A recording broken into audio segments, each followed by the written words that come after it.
Welcome back to another episode of Fund Friday with a very special guest, David Priest with Paratus Commercial Group. How are you today? I'm doing fantastic, Craig.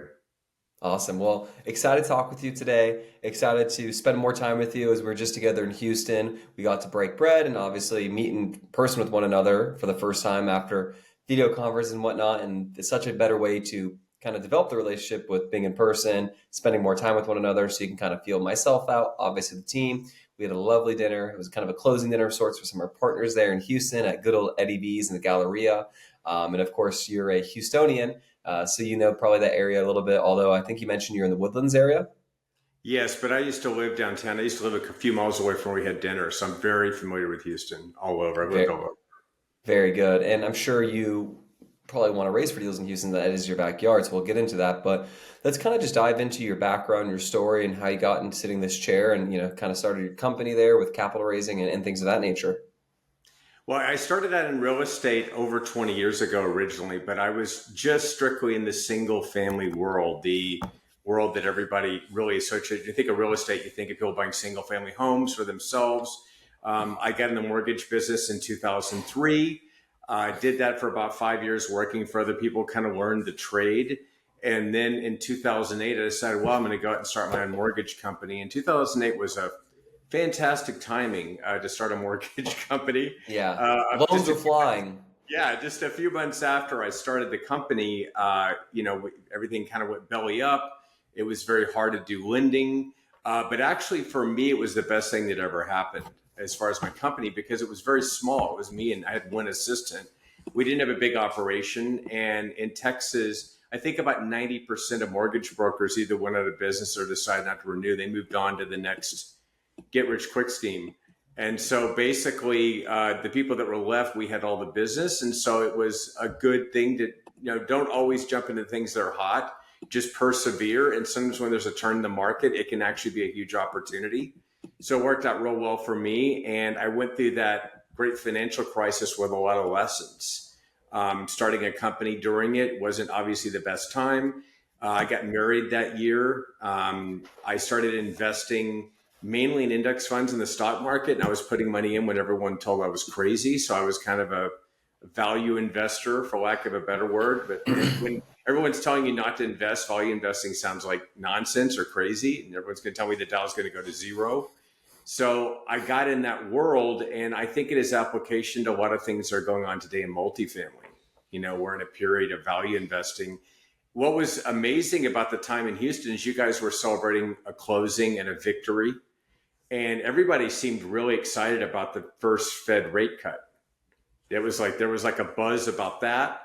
And we were at a conference. So those are always, you get a high off being at the conference, being with other people. And there was just a whole lot of excitement there. And I think the rate cut was probably the most exciting thing on the table, on a macro level. And people saw, okay, well, this isn't, the beginning of the end, but it's at least the end of the beginning. So I think people were all excited about that. And it was just a real exciting, positive time. I didn't hear any negativity at that conference. And I'd been to a few years ago where, there was a lot of negativity. The first conference I ever went to in 2023, Neil Bawa was there telling people don't buy any properties, and he got booed. So it was. Where was that at? Was that at BEC This was perhaps? in Houston. This was the Okay. Multifamily Investor Network in February of 2023. And I went there. It was one of the first speakers I ever saw. And he was on stage telling people they're investors, don't buy anything right now. So it was just it was a strange event, strange introduction to the business. Yeah, without a doubt. Well, with that said, 2023 will probably look back as the lost year in commercial real estate. And I'm not talking about your equity in deals, but lost in the sense that no transactions happened. And it was a situation, an environment where debt was going up, but pricing hadn't been settled yet. So pricing, it was a falling knife. You didn't know if we were buying at the top of the market still or what would happen if cap rates would expand on you, kind of making the math not work out on your opportunity. So 2023 is a very brutal year, and that's ironically when I had my first full year in the business of that. I've been in real estate for almost a decade now, but particularly in the multifamily side of things, very brutal, not fun when, no one really wants to talk. everyone kind of took a break, pencils down, as they say, from institutional Right. equity. The risk didn't make sense. If you were institutional equity, you were probably giving up pref coupons, if anything, trying to sell your debt products, trying to figure out, okay, well, where does this asset stand? And, I'm sure a lot of people on the acquisition side learn more about asset management and navigating that. They wanted to keep their job and, really learning that side of the business, I guess, make them smarter for the acquisition process that we're going to see coming up here, which will be plentiful, I think. And when rates start to stay stagnant and or go down, that's kind of the side or the start of, he said, the end, the beginning of the end, the new cycle that's starting, and positive, vibration out there, positive thoughts that are, okay, hey, we can actually get this deal locked up. Debt should be coming down, not going up on us, which materially changes opportunities. So to your point, it's very exciting. And, with rates going up and debt staying kind of stagnant there and a big ask spread being very large, transaction flow goes substantially down, which is never fun in our business because deals are how we get paid, for the better or worse. Right. When I was starting to look at this in 2023, I got very excited because I'd gone through the financial crisis and it had parallels to me. It's like, wow, everyone's telling me this is a really rough business and it's a bad time to be in this business. And I was like, wow, this is just like when I started my mortgage company. This sounds like the same parallels, and things are on sale. And if I'm going to go out and buy things, I want to buy things that are on sale. And I had a little bit of wisdom I had gotten from mistakes that people had made. I got real lucky. I wasn't on the scene 5 years ago, and I would have made a lot of those same mistakes probably that people did. I had the benefit of the wisdom of looking back in the past and being kind of an armchair quarterback. But coming in, I did see the opportunity. I saw excitement, and I saw an opportunity that's not going to come around again for 15 or 20 more years, probably. It's going to be a very, very long cycle. Coming out of 2009 to 2023 was 15 years. So these are long wave cycles that we're in. And I think the next 3 to 5 years is going to be kind of a golden age, maybe, where you're going to have a lot of tailwinds. I'm not saying that there's not another leg down, or there's not some kind of black swan out there. I don't know. But if there isn't one, it's going to definitely be a great time to be in the business. And it's going to be a good time to be doing entry points of buying things as much as people can. Also, for people that are experienced operators that got through this and still have their reputation and their ability to borrow money intact, it's a wide open field because banks don't want to loan to new people. And there's some operators that are having to tap out because they just didn't manage their assets well and they can't get any more debt. So if you're a good operator and you're in that zone, it's a big opportunity. Without a doubt. And that's the exciting thing right now is, depending on who you talk to, and this is very much so a if when, circumstantial conversation, as alluded to, whoever you're talking to will have a certain tale and sign as to how they're experiencing what's going on. So for us specifically, we're very excited. Why are we excited? Well, we're fixed rate players for the most part. We don't have to do any loan mods. We are set up to really play offense in a time that's uncertain where people are playing defense. But on top of that, it's a lot harder to raise money when you're, for new deals, when you have to raise money for capital calls, pref infusions, things of that nature. So your focus can go on new as opposed to looking in the rear view at what's going on. So circumstantially speaking, we're very fortunate there. And on your end, to step into this business, hot potato into it, if you will, to not have any, have a clean slate sometimes is better than a slate that's got a dinged up and, the old truck, if you will, where, hey, it had some good miles on it, but unfortunately, there's some dents in here too, right? So that's the exciting nature of that. So with that said, would you say the mortgage background will make you a very good capital raiser and kind of risk analyzer, if you will? Because mortgages and underwriting, it's all about, debt servicing, things of that nature, if it qualifies. So there's a lot of behind the scenes there to get people set up. Do you think that is a nice, relatable skill set for you that kind of gives you an edge? I think, yeah, coming into this for several reasons. First of all, I'm pretty good with numbers. I did about $600 million in mortgages by myself, like $200,000 at a time. So you can kind of work the math on how many deals I've done. Second of all, I'm really comfortable talking to people about money, and their bank statements and their W-2s and what's your social security number, what's your date of birth, how much money do you have in the bank, So those are very intrusive questions compared to what we do as capital raisers. So it seems pretty easy. And I'm very used to obviously selling and dealing with people in person over the phone. Now we have Zoom. We used to not have that. I used to do all my things, my meetings in person. That changed during COVID. So I think it's a really good background coming in. It's just kind of a natural thing. And I learned pretty quick that I was not going to be a great operator, or it was going to take quite a bit of time to learn that part of the business. When I talked to operators that were going through some of the problems that we're having right now, and they were giving me tips, and they were saying, well, you can certainly do it, but it's going to take you 5 to 10 years to be good, probably closer to 10 years. And so in my mind, I thought, well, if I go out and I buy a small deal and I try to do it myself, it's going to be the school of hard knocks.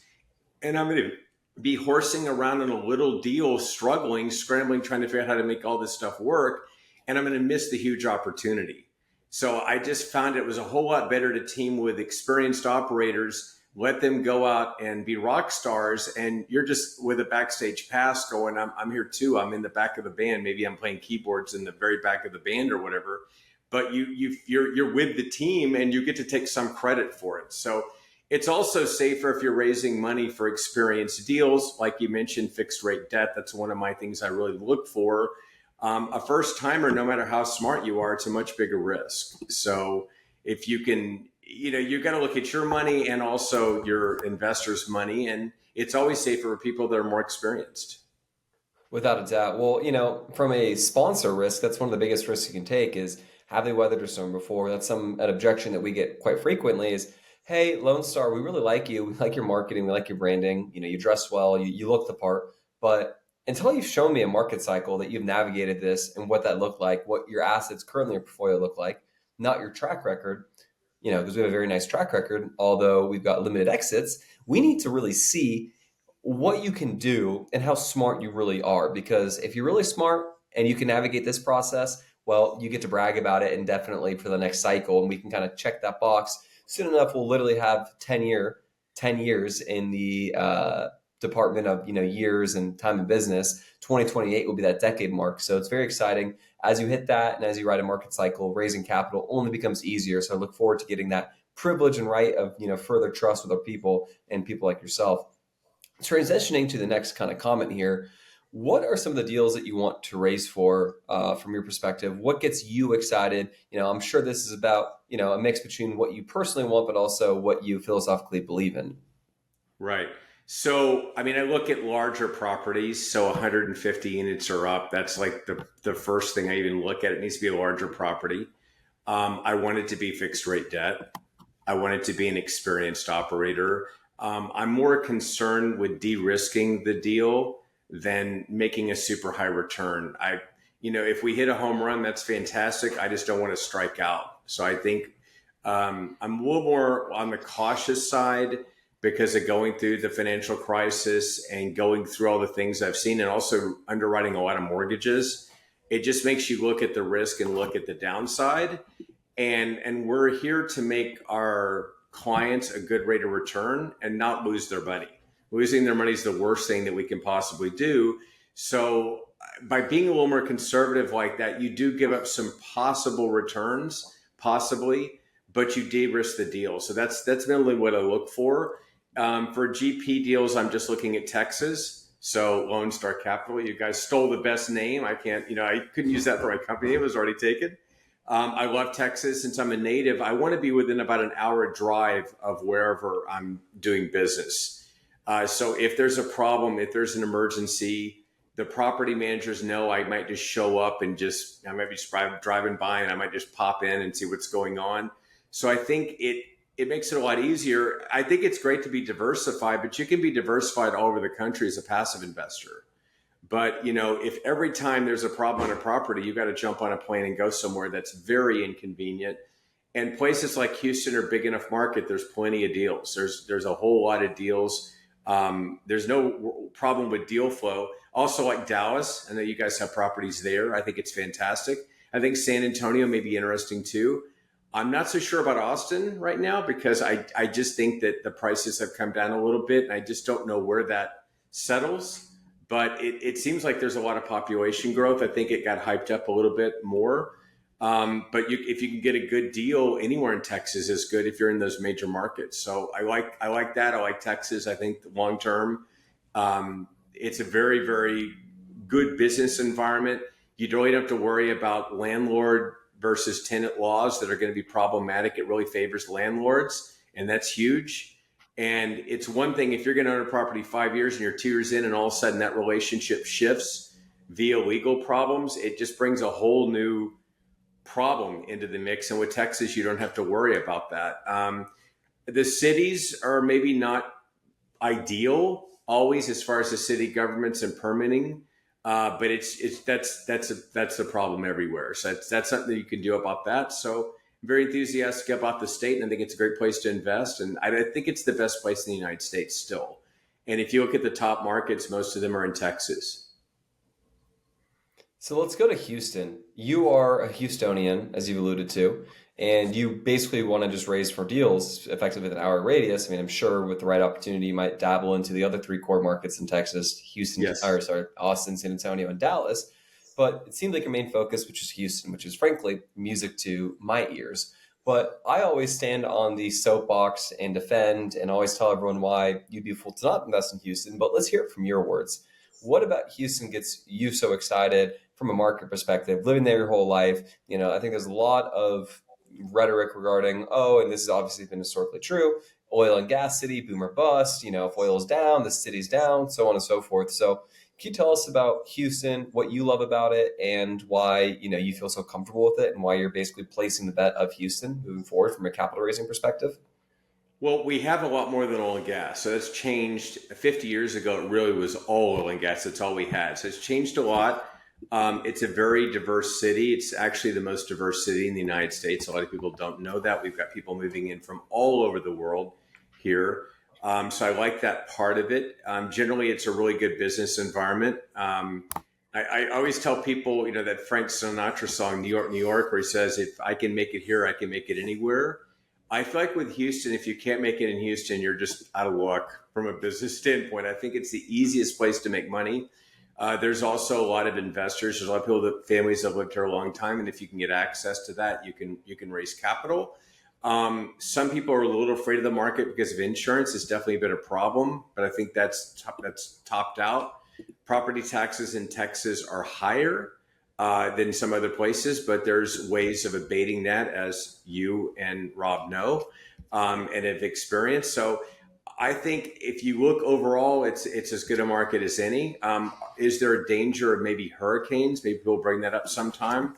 I've lived here my whole life, and we've had a few, but we've never had anything that really wiped the city out. Usually on hurricanes, if you're not right on the coast, I mean, people are up and running in like 3 days. It just doesn't affect the city as much. Here, we're kind of used to it. I remember when they had the big storm up north in New York and New Jersey, that Superstorm Sandy, it really was a disaster up there because they weren't prepared. But in Houston, we just kind of shake it off and fix things and go right on. So I'm enthusiastic about the city, and it's where I know really well. And going to other markets, I don't know them as well. So it's really hard to figure out. Like if somebody owns a property in Houston, they can tell me where it is, and I can visually see where the property is. And I can say, okay, it's high crime area. Maybe that's a bad neighborhood. Maybe that's not, you know, perfect.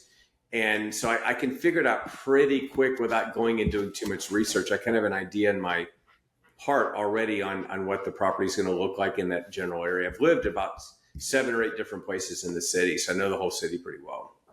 So what are the things that you would look for as a green flag and a red flag in Houston particularly? Is there a certain, you know, fundamentals or characteristics, maybe an income perspective, any thesis or kind of logic as to that? Or is it feel on case by case? I mean, I look at crime for one thing, but you really have to drive the area to see what that is. So let me give you an example. I used to live near downtown in Midtown, and there was a street there, Gray Street. West Gray is one of the major streets down there that goes out of downtown heading west. And I lived on one side of West Gray, and it was a very safe area, and you could walk around, and there was a lot of walkable shops and restaurants. You could walk around at night, no problem. But if you walked literally 300 or 400 yards in one direction and crossed a road, that neighborhood there was really a scary area and a scary neighborhood, and you really didn't want to be over there at night.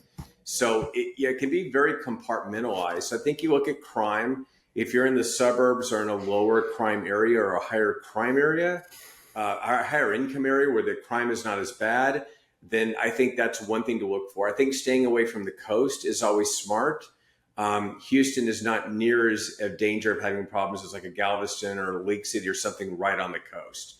So when you're in Houston, you can have wind damage, but you don't have to worry about storm surge. So the hurricane factor is not that big of a deal. But I think the main thing I look at is crime. The first thing I do is look at crime maps and flood zones when I'm looking at a property in Houston before I even look at the underwriting. Because if it's in a bad crime area or if it's in a flood zone, I know that no matter what the numbers are, it's not gonna be worth it.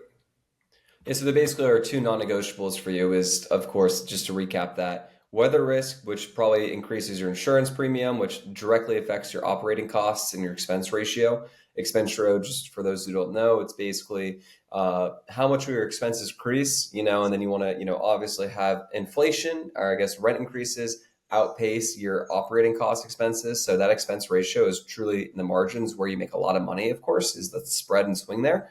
And then crime, well, the day to day, the cash flow, tenant retention, things of that nature, you do not want to have areas where, there's murders, crime, shootings, things of that nature. I think Yeah. inherently, if we are talking about workforce housing, which is kind of a place that we play in, and affordable projects, crime and, issues are inevitable, but it's mitigating that to its most ability. So, David, to your point there, it's funny, we are starting to implement out, partnerships, and this is something super important for us. With our impact investing, we do play in the affordable space. But what we do for some of our units is we give free or severely discounted rents to police officers that do kind of courtesy officing patrolling to be on site there, to be kind of integrating within our communities, because we have found that has drastically mitigated our crime issues and also just has a better overall feel and flavor to the property, having, frankly, a police officer, but also likely a good Samaritan on that property who will, from a duty perspective, feel compelled and called to help if there's, issues.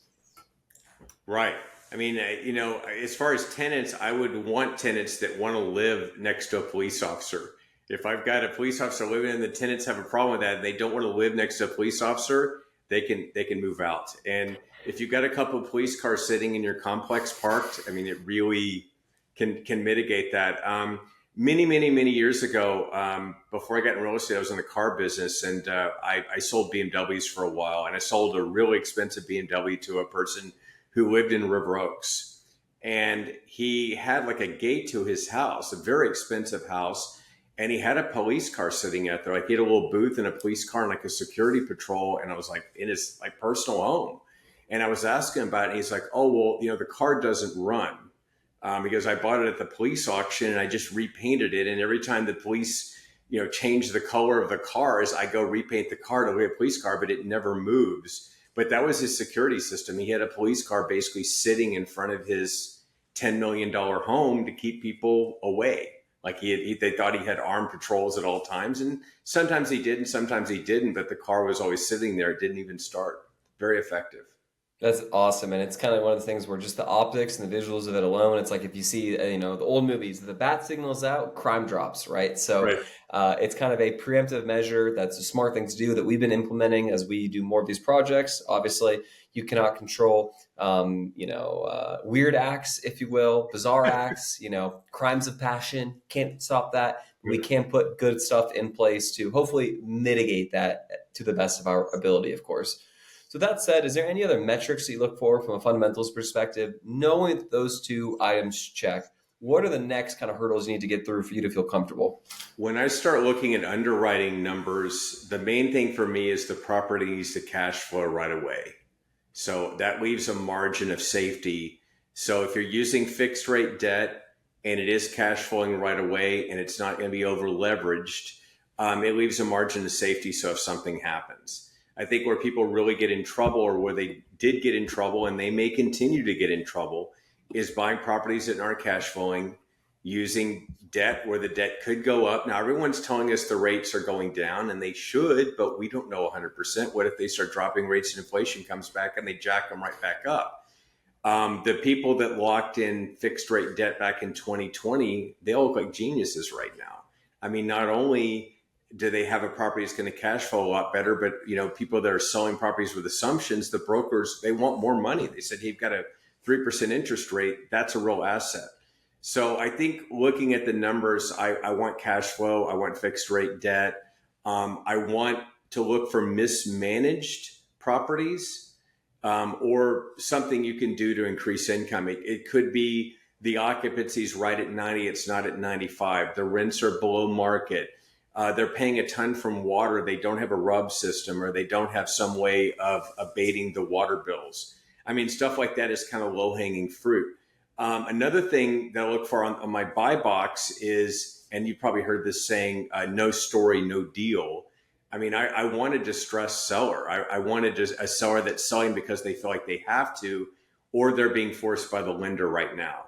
So if it is bridge debt, if they're going to lose the property, if it's a pre-foreclosure, or I had somebody that ran a smaller property by me the other day, and it didn't fit the size of property I wanted to look at. But I said, well, why are they selling? And he said, well, because they're in trouble in a big property and they're selling one of the smaller ones to cash out, to get their money out, to go help rescue the bigger one. They're actually selling for rescue capital. And so I said, well, that's a great story.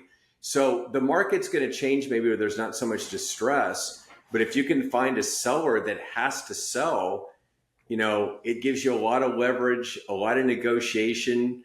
You can go back, you can even retrade, you can do things normally you would be really worried about doing, but you're especially if you're the only guy at the table on the deal and you have it under contract, it offers a lot of opportunities. So I always want to know why the seller's selling, and do they have to sell? And right now, if they don't have to sell, I'm not as interested in it. Yeah, well, it's kind of interesting you mentioned all those things, and I really appreciate your insights there and kind of how you're perceiving the market, because it's not too dissimilar with what other sharps are doing in the space, so to speak. And with that said, an interesting thought here to kind of go over is you mentioned a deal needing to cash flow day one. Well, that basically eliminates bridge debt, so that profile is off your menu. You're not considering that. That's out the window, because bridge debt opportunities, you're really looking to get a forced income play. Maybe occupancy is really bad. It's a lot more speculative, right? And I think the point I want to get across here is it seems like you're very risk averse from what you're saying, because if it's cash flowing right away, there's probably inherently not too many issues with that opportunity. And if it's cash flowing right away, you probably are going to put 5 to 10-year debt on the opportunity. You mentioned loan assumptions are good for some people. If you did that before, you're kind of in the money. But when you do place that fixed rate structure on it, I just want to reiterate this point and reinforce this concept again and again and again. It's not the first time I've said this here on this platform, but your risk associated to deals directly correlated with the debt that you take out on an opportunity. So let's say if you are taking out a 2-year deal, okay, well, if it's between 2 or 10 years, you have to hit everything great. It's a lot more pressure. That's only 2 opportunities, 2 years to sell. But on a 10-year cycle, we'll do the math. It's 5 times more years that you have to play with at your disposal to an exit opportunity. It's hard for things to go up too much in a 2-year span. You obviously get grand slams. And those who did bridge deals, you were the smartest person in the room if you did that in 2019 to 2020, right? Or probably 2018 to 2019 or 2018 to 2020. But those who are on those bridge deals for 2021 and 2022 are really living and dying by that sword. And right now they are dying by that sword, because those are the opportunities that were over levered and we're needing a big lift. And, rents can't go up 20% every single year, unfortunately. And if that was the case, this space would be obviously too easy to make money in, and the world was too easy to make money in before. So I think everyone's getting sober now off their bad choices of, bad debt. And, everyone got drunk on the rates. Yeah, I think that's what happened. I think also too, you had kind of a self-fulfilling prophecy where people were using bridge debt. They were doing real well. They were killing it. Their investors wanted to invest all the money back in. They felt like they were masters of the universe. They could navigate anything. And then people had maybe a few properties and they said, we need to go out and we need to scale up now. And they went and did 10 deals with bridge debt all at the same time. And so it worked until it didn't. And you can't judge people too hard, because if you go back in time, and a lot of mentoring programs were mentoring people and telling them, hey, go do this, find stuff that's really rough, use bridge debt and flip it out. And so they were looking at, it was all based on appreciation. So I don't think you buy based on appreciation. Appreciation is what you get if you manage well and you increase the NOI. But if your deal is dependent on appreciation for success, then you've got a real problem there. You're not looking at the right metrics, and you're really beholden to, whatever happens with the market. And we have a very unpredictable world. Look at 2020, 2022, things going up, going down, going crazy, going sideways. So we don't know what's going to happen in the future. So I think if you look at those high risk bridge deals, I'm not saying people shouldn't invest in them, but I think that they should ask themselves a question: is this still so good I'm willing to lose money on it? Is it really that attractive? Or would I rather go play it a little safe and maybe get a 15 to 18% IRR Which is and incredible rent? still. Yes, and rinse and repeat. And if things go wrong, I'm still probably going to be okay. It might be, if it's a disaster, I mean, I was talking to someone one time and they were coming out of syndication. And I was like, well, how did it go? What was going on? And he goes, oh, it was a disaster. It's like we only made barely above our preferred, but it was bought at the wrong time, had the wrong kind of debt, and they were lucky just to scrape out and get the preferred return on it. And they're lucky they didn't lose the property. Any deal that you make basically market beta returns on is, as far as I'm concerned, I will take that every single day. Like obviously you want to, have some home runs here and there sprinkled in, but if we're talking about your worst investment or bad investments hitting pref, you're crazy. Like that's not the Right. end of the world by any means whatsoever. Right. I mean, they had hit some home runs in the past. They felt it was really bad, but with everything going on, it was like, hey, if you had to sell, you're lucky to get your money back. I mean, it could have been a whole lot worse. So I think you look at that, and I think long term you build on the success, because if you're an operator and you do 40 deals and you do great and everything, and you kill it, and then you have one that goes bad.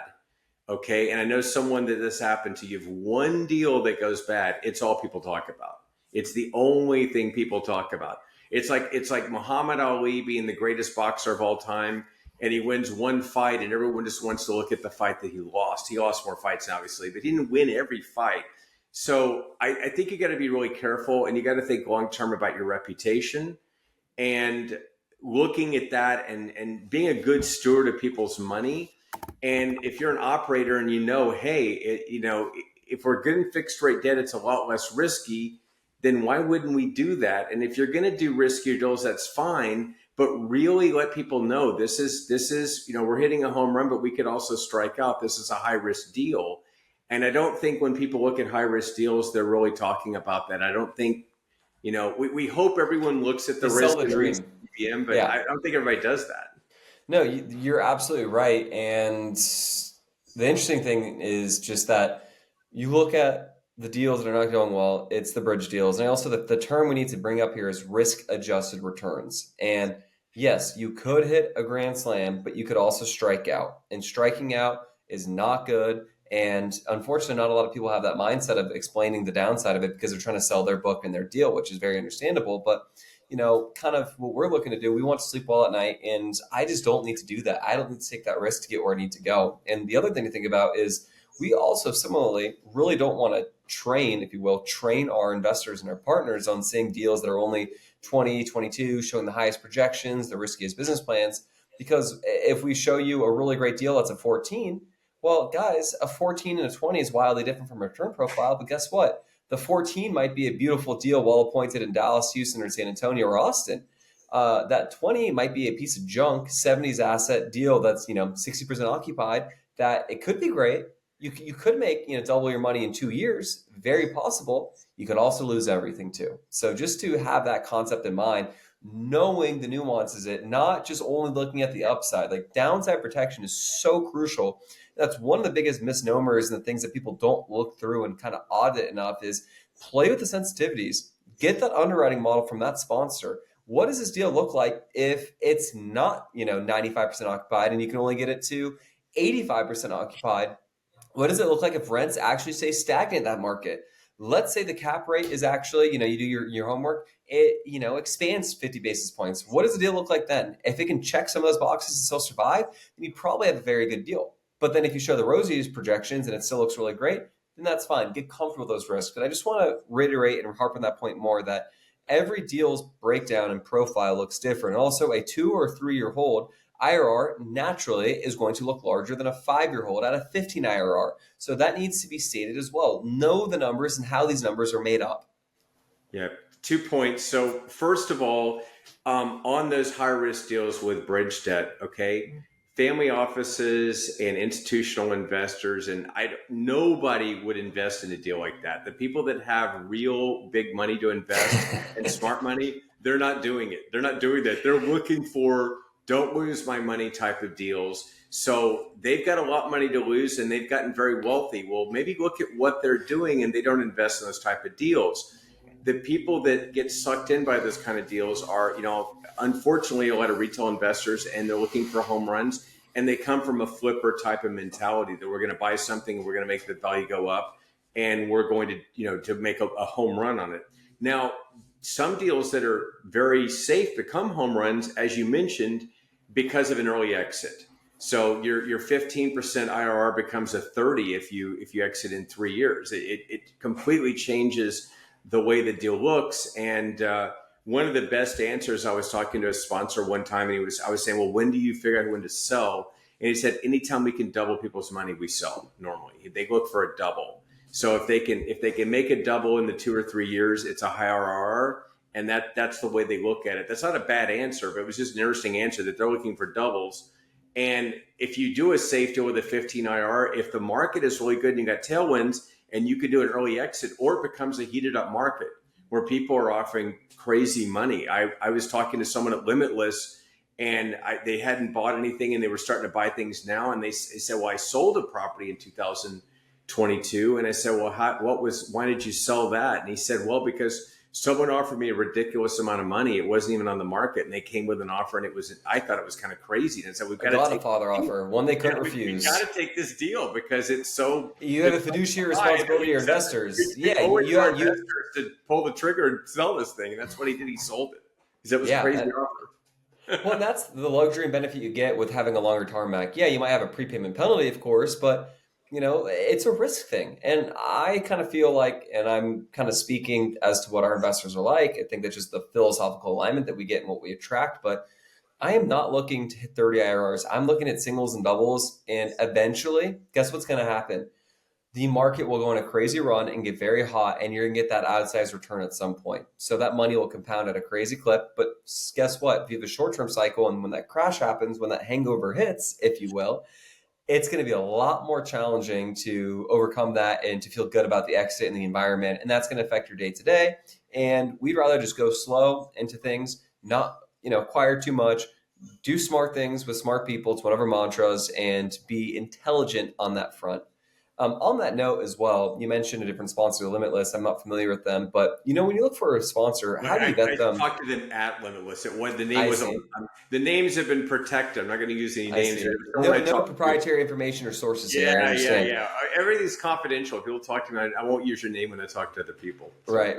Well, you can bring up Lone Star Capital as long as you say good things. That said, how do you vet a sponsor or someone you work with, for you to get comfortable? I mean, of course, we did the wining and dining and broke bread and got familiar with one another, and it seems like you're a good fit for someone we would want to work with. But on your end, how do you identify that? Because if you're a capital raiser like yourself, you're a social guy, you're a likable guy, you're raising really great money for the deals you've done, you've got a very solid performance and track record there, your inbox is flooded. It's deal, and you're a networker, serially probably. So how do you say yes and no to people? If it doesn't fit my buy box, I'll say no to the deal immediately, and I'll try to tell them why. So there's two things to say no to. One is the deal, and the other is the sponsor. So on the sponsors, I do look for the track record and experience. And the main question I ask them is, right now in your portfolio, what's going on? What type of problems do you have, and how are you solving those problems? And then I just shut up and hear what they say. And the more problems they say they're having and the more transparent they are on that question, then the better I feel about working with them. If someone ever says, hey, I've got 3,000 doors and everything's hunky-dory and it's great, and they're not having any problems at all, and they're not telling me horror stories or whatever, then I get a little more worried that maybe they're not being honest with me, and I get a little more concerned. So a lot of it's having the track record. Also, I also look at the velocity of scale that they've done. If I see what I call smart scaling, where they're going up and they're being really smart about it, when I see people that have gone from 100 million to like $1 billion, like in 3 years or 4 years, I get really worried. I get really scared. I talked to someone that had a portfolio that was a really big portfolio recently. And I asked him about their risk management. Do you have a risk management officer? Do you have a risk management department? because when you get up in those billions of dollars, you should have something. You should have somebody that can look at your operation. Even if you bring an outside person, a consultant, and can say, hey, you've got some problems here. You need an outside set of eyes. So I think, having the type of scaling that I think is smart. And if there's opportunities, yeah, go out and buy them, but just don't get over your skis. And I think that's one problem people had with, they were just, the way to make money in this business was to buy more real estate. And that's all people were focused on was buy. Fee.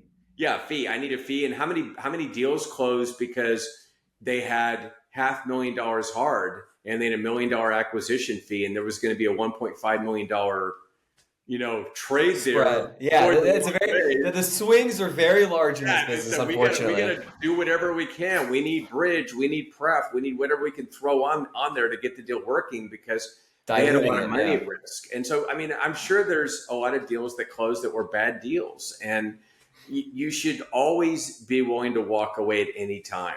You could be a week before a deal and say, hey, we've got money that's hard. There's something that's gone wrong on this deal. This deal is not what we sold to our investors now.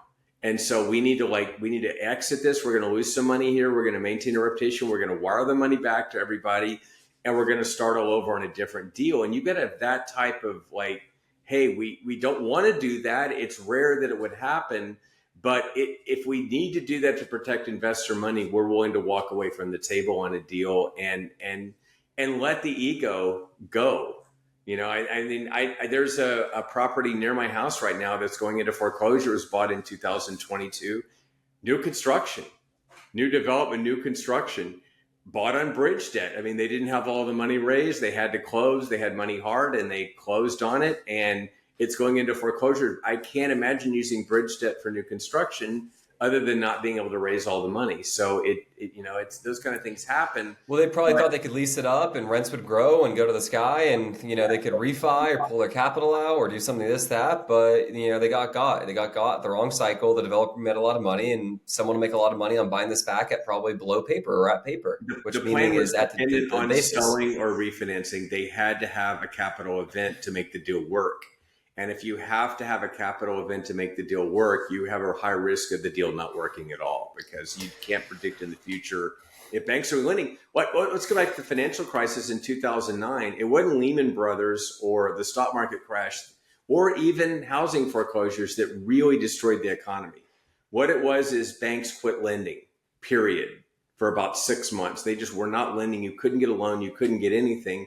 And all money in our economy is loaned into existence. There's no such thing as money. There's just debt. It's all different forms of debt. And fractional banking is a very wild concept. Yeah. You realize how razor and paper thin this whole little economy thing that we talk about is, and how fake paper currency, fiat currency truly is. But that's a separate topic, I suppose. I tried to explain it one time to somebody. I was at a party and we were talking about mortgage. They said, so I'm going to pay off my mortgage. I'm tired of being screwed by this bank.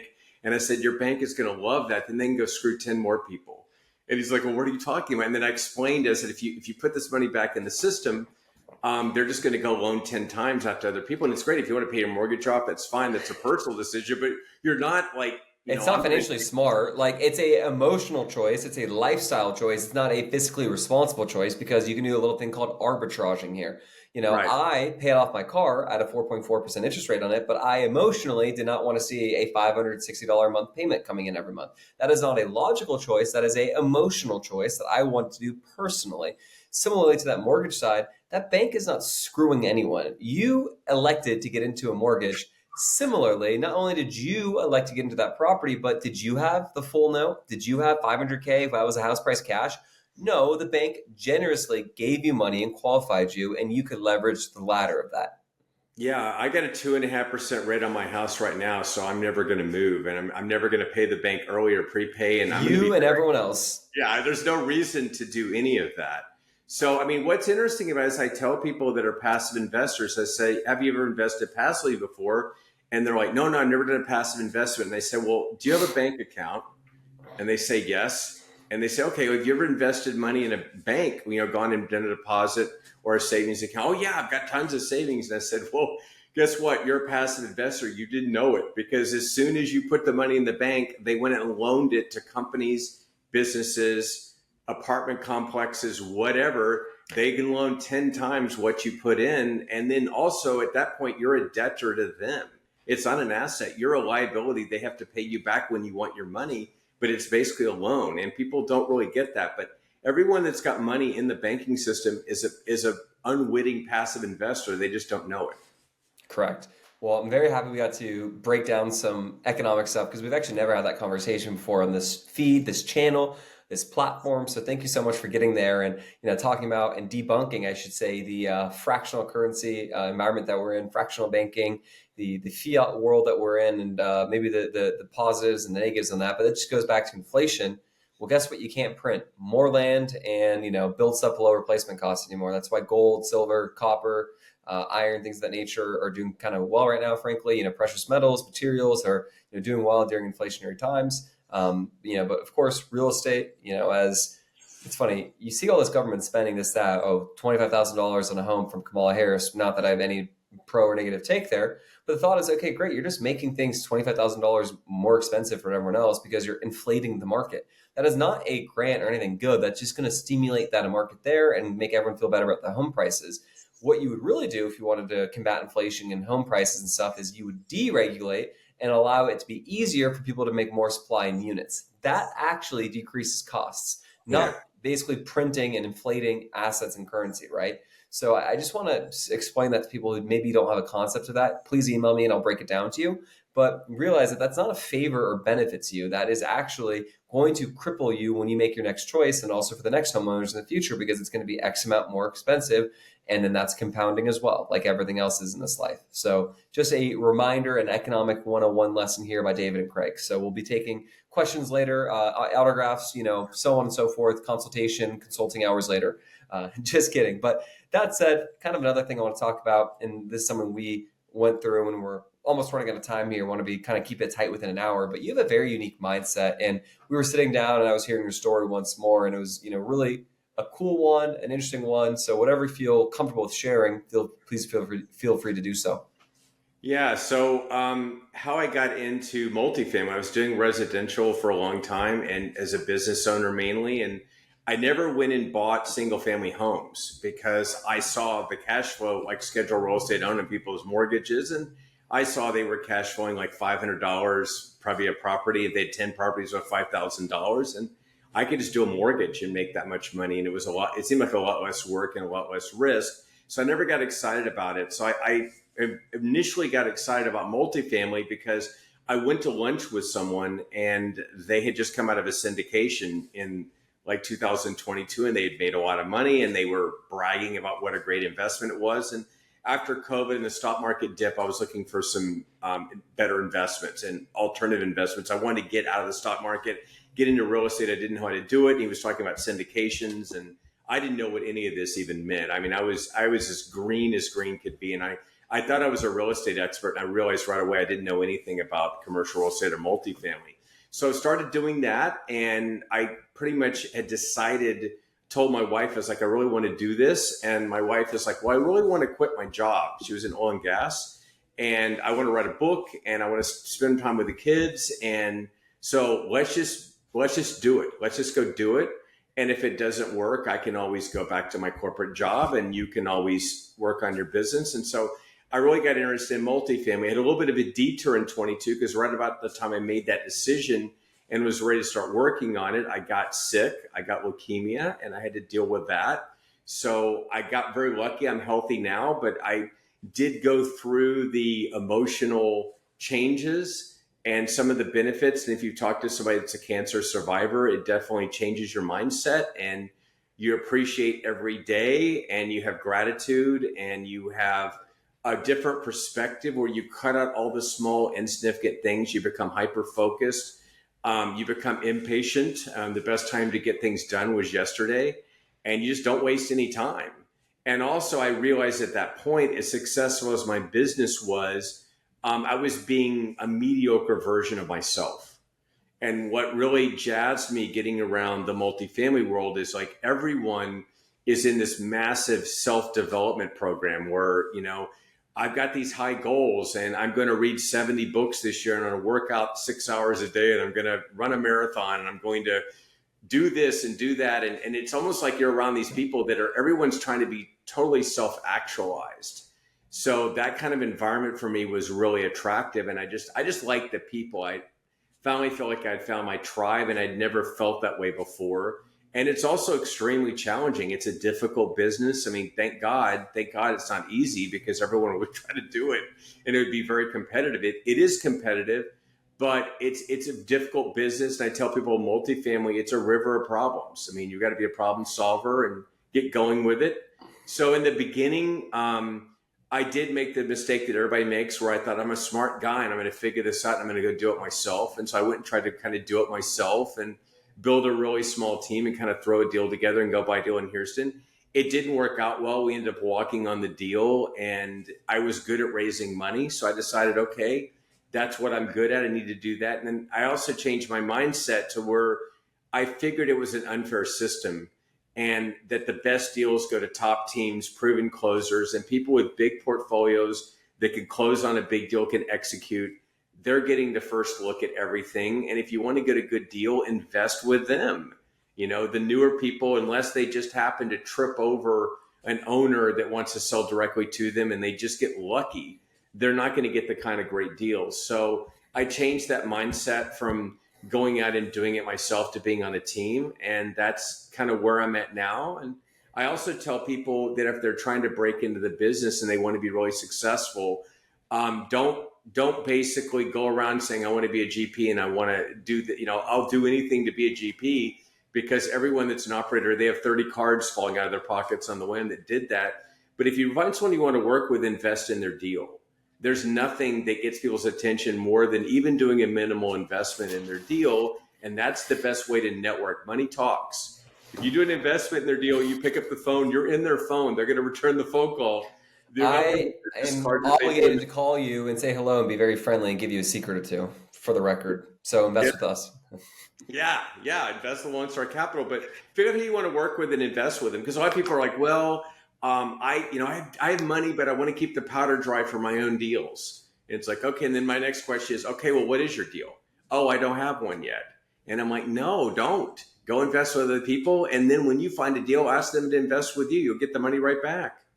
You put it out. But when I started making progress in the business is when I broke out and started doing passive investments. And the floodgate broke loose for me, because it's real easy when you're doing passive investments to get in with people and get on teams, and you've got investing experience. Also, to look at it from a passive and see the mistakes other people make in like your customer relations and dealing with you. And you see like what you don't like as an investor, and it makes you better in your investor relations, because you're in other deals that you may not like the way you're being handled. Yeah, sometimes a bad experience is the best teacher, and hopefully the bad experience is with your money, not someone else's. From a, capital raising perspective, you invest with them, you get, an understanding of who they are, unless they're, highly referred, of course. But that's a really cool thing, and, very happy that you're healthy and we're having this conversation today. And when we're speaking, it really just kind of motivated me just to realize, hey, time is finite. The only thing that's guaranteed is death, you know what I mean? Because in real estate, you can avoid taxes. But with that said, make sure you maximize the day. And, to your point and comment, it's funny you say that. And I felt very similar in your experience, similarly with how awesome the community and network is, and the people at conferences. Everyone's very excited, very friendly, very collaborative, looking to talk. And it's a very small world. It's funny, after a very short period of time, I go to conferences, and not that I'm some celebrity or known person, but enough people come up and say hello, like, oh, I see your content, or I know who you are. And it's like, oh, nice to meet you too. So it's just kind of interesting how small this world is, how tight knit it is. And, it just goes to show, be on your best behavior, be on your P's and Q's, and keep a good name like anything else. Final question, and thank you so much for coming on. Your hottest real estate take. You had a very good one that no one said before yet. So look forward to having the audience hear it as well. Well, I think right now, I mean, for the moment, it's the time to kind of really jump in. I remember I was at the conference that we were in person talking at, and I sent basically one of the sponsors we just closed a deal with, and it was just like, it's go time. Like, this is the time to go buy.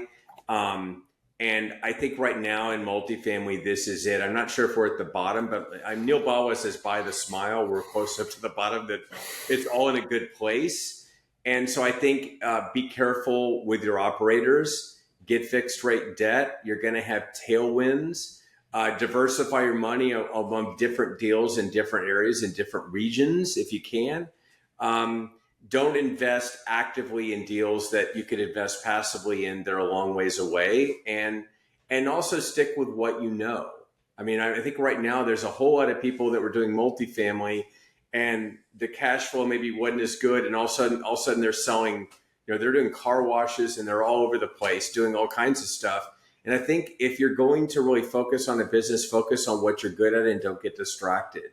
If, figure out a way to optimize it and don't be satisfied with where you're at. Always try to get better and find something new and be open to being your best self. And that's like we were talking earlier about the people in the business. Everyone's trying to be like this optimized, better version of themselves, and be the same way as an investor.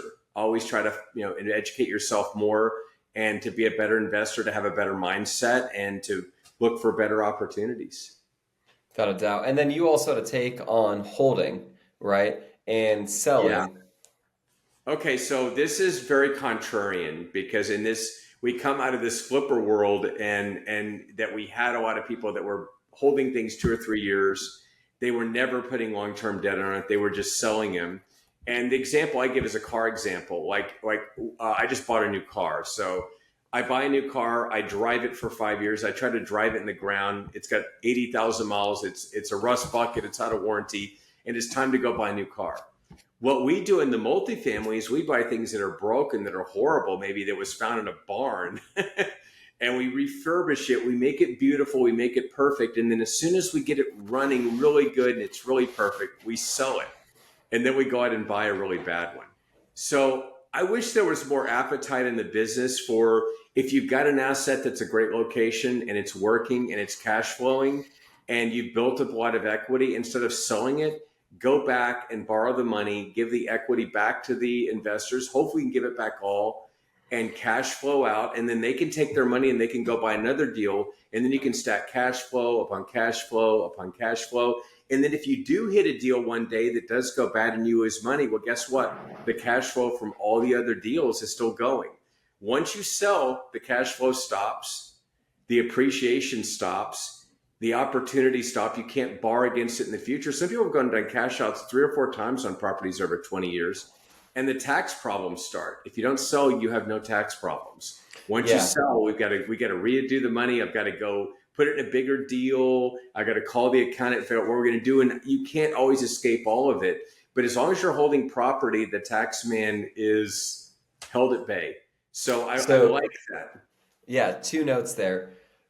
Refinances, cash out refis are tax-free on that gain. That is an incredible gift and tool that the government allows us to have. And then the other note there, and something to think about, is takeover risk. Takeover risk is massive. So I just want to reiterate this point again and again and again. One of the biggest risks you take in a deal is debt, of course. The second biggest is, in my opinion, to be honest, is takeover risk, meaning you take the property, it's yours now, and you look under the hood and, oh my God, what I thought was no more. Their pro formas were all a lie. This is not good. Their delinquency is worse. The tenant profile is heinous, and no one's happy there. So that is one of the biggest things you accrue. Of course, we're taking over deals where that happens, and that's why we're professionals and we're pros. But generally speaking, that's where turbulence hits. David, you've been so amazing. Thank you so much for coming on the show. Where can people find you, reach out to you, and get a hold of you if they want to learn more about you, Houston, investing with you? The best way to reach me is on LinkedIn. So I'm on LinkedIn, David R. Priest. You can also go to my website, Paratus, that's spelled Paratus, commercialgroup.com. Excellent. Thank you so much for coming on the show, sharing your wisdom and thoughts. The mindset's amazing. The conversation was better. To all those who are listening, we appreciate your time today, and we'll see you soon. Peace.